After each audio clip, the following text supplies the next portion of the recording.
again. Do you remember our question? What is it? No, say it the right way. What's up? You say it now. I know it's silly. You say it. What's up? Well, we are thinking about what's up. And what is up from last week was an entire house, right? You remember the story? We left with Carl in his house and he had tied all these balloons to it so it would take off. And then he found out that Russell was on the front porch. Well, they're in for some adventure, aren't they? Let's find out what it is. Russell was a junior wilderness explorer.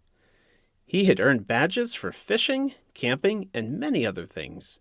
In fact, he had earned every badge there was, except for the Assisting the Elderly badge.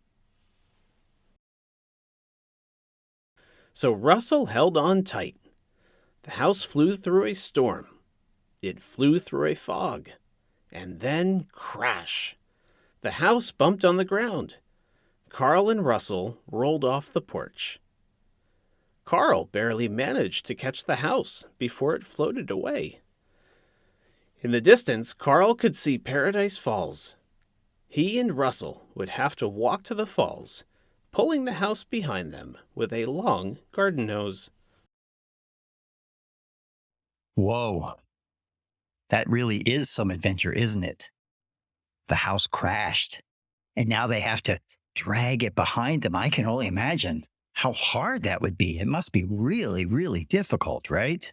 And we're going to find out in the weeks to come in the rest of the story just how difficult it is for them to do this. But I want to talk to you about the scripture that we have today because Jesus talked about doing a difficult thing. He talked about taking up your cross and carrying it, something heavy and hard and difficult to pull. Have you ever felt, because of all the difficult problems, all the bad news in your life, all the things that were feeling heavy on you, weighing you down, that it was hard to just get through your day? Some days are like that.